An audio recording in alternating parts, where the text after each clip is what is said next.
আসসালামু আলাইকুম। বাতাসে যখন নানান ধরনের গুঞ্জন ভাসছে, মানুষের মধ্যে অনেক ধরনের সন্দেহ, সংশয়, উদ্বেগ কাজ করছে, ঠিক সেই মুহূর্তে তিন বাহিনীর প্রধানের সঙ্গে আমাদের প্রধান উপদেষ্টার যে বৈঠকটি মঙ্গলবার সন্ধ্যায় অনুষ্ঠিত হলো, সেটি অনেক ধরনের প্রশ্নের জন্ম দিয়েছে।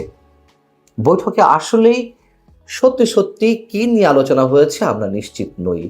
তবে প্রশ্ন এবং সন্দেহের সৃষ্টি হয়েছে খোদ প্রধান উপদেষ্টার প্রেস উইং থেকে যেই প্রেস বিজ্ঞপ্তি গণমাধ্যমে পাঠানো হয়েছে সেখান থেকেই। প্রশ্ন এবং সন্দেহগুলোর কথা অবশ্যই বলবো, তার আগে এই প্রেস বিজ্ঞপ্তিতে যে কথাগুলো উল্লেখ করা হয়েছে সেটি একটু আপনাদের সামনে বলি। আপনারা নিজেরাই হয়তো অনেক ধরনের প্রশ্নের মধ্যে পড়ে যাবেন। এই প্রেস রিলিজে বলা হচ্ছে, প্রধান উপদেষ্টা অধ্যাপক মোহাম্মদ ইউনূস সশস্ত্র বাহিনীর প্রধানদের সঙ্গে রাষ্ট্রীয় অতিথি ভবন যমুনায় সারা দেশের নিরাপত্তা পরিস্থিতি স্থিতিশীল রাখার উপরে গুরুত্ব আরোপ করেন। আইন শৃঙ্খলা পরিস্থিতি নিয়ে বৈঠকটি ছিল উচ্চ পর্যায়ের।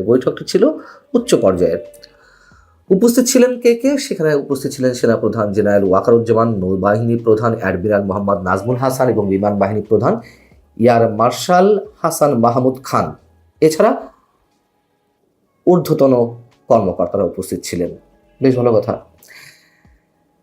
আরও উপস্থিত ছিলেন স্বরাষ্ট্র উপদেষ্টা লেফটেন্যান্ট জেনারেল অবসরপ্রাপ্ত জাহাঙ্গীর আলম চৌধুরী, পররাষ্ট্র উপদেষ্টা মোহাম্মদ তৌহিদ হোসেন এবং জাতীয় নিরাপত্তা উপদেষ্টা ডক্টর খলিলুর রহমান।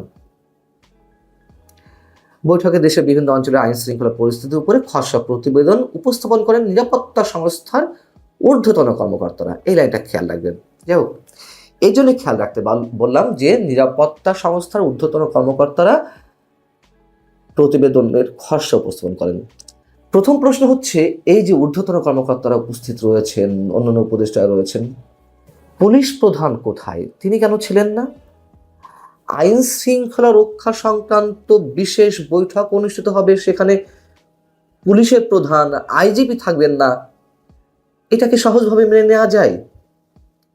যদিও প্রধান উপদেষ্টা প্রেস সচিব মিস্টার শফিকুল আলম বলেছেন যে সেখানে তো স্বরাষ্ট্র উপদেষ্টা ছিলেন, স্বরাষ্ট্র উপদেষ্টা অবশ্যই থাকতে পারেন, কিন্তু আইন শৃঙ্খলা রক্ষার সঙ্গে যে বাহিনী সবচেয়ে গুরুত্বপূর্ণ ভূমিকা পালন করে, এই কাজগুলোর জন্য যে বাহিনী সরাসরি সম্পৃক্ত, সেই পুলিশ বাহিনীর প্রধান থাকবেন না?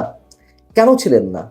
এটি নিঃসন্দেহে অনেক বড় প্রশ্ন এবং আইন শৃঙ্খলা রক্ষা সংক্রান্ত কোনো বিশেষ সভায় পুলিশের প্রধান এর আগে উপস্থিত ছিলেন না এমন কোনো নজির আমার মনে পড়ে না, অন্তত নেই, অনেকটা নিশ্চিত করে বলা যেতে পারে। দ্বিতীয় প্রশ্ন হচ্ছে যে এই ধরনের সভায় পররাষ্ট্র উপদেষ্টা কেন থাকবেন?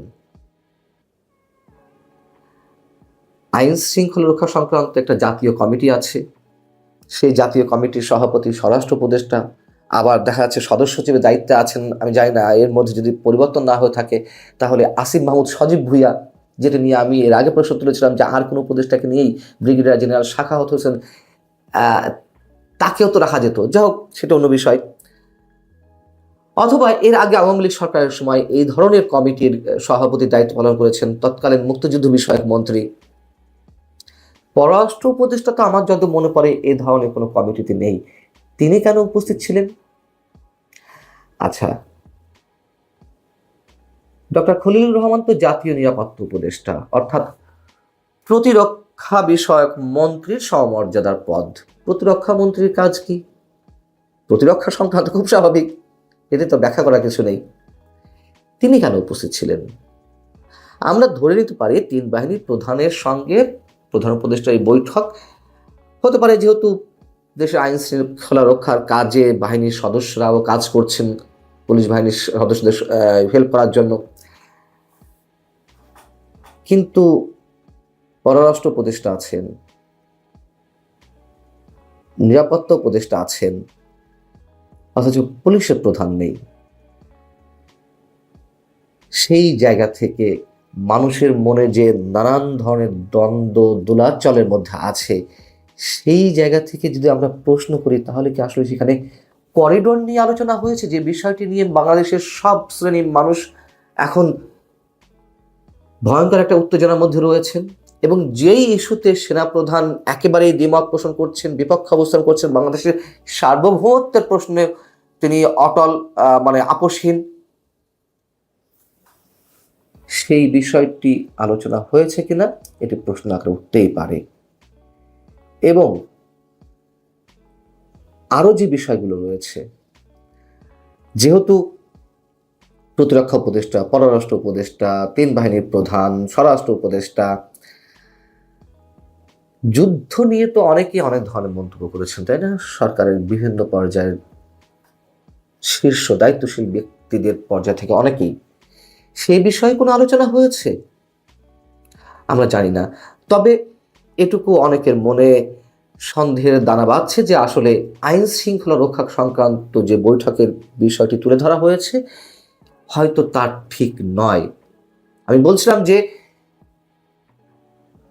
প্রধান উপদেষ্টা প্রেস উইং থেকে যে বিবৃতিটি বা বিজ্ঞপ্তিটি পাঠানো হয়েছে গণমাধ্যমে, তার মধ্য দিয়েই অনেক ধরনের প্রশ্ন উঠছে।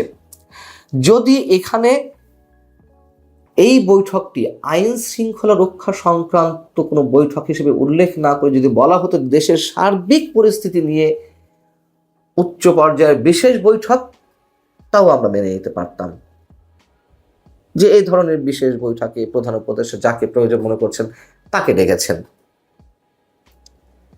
কিন্তু যা উল্লেখ করা হয়েছে সেখান থেকেই অনেক বেশি গুঞ্জন, অনেক বেশি সন্দেহ, সংশয়, প্রশ্ন মানুষের মধ্যে উকি দিচ্ছে।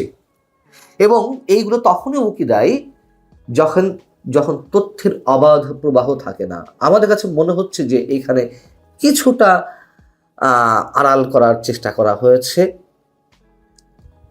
আর সেটি ঘটেছে বলেই অনেক ধরনের গুঞ্জন।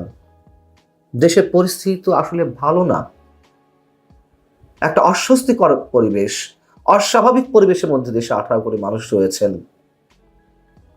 এবং গত 2-3 দিন আগে যে ঘটনা ঘটলো, সেনাবাহিনীর বিরুদ্ধে লং মার্চ করার সাবেক সেনা সদস্যদের সমন্বয়ে উদ্যোগ নেওয়া হয়েছিল, এটি আমরা এর আগে ইতিহাসের কোথাও খুঁজে পাবো না।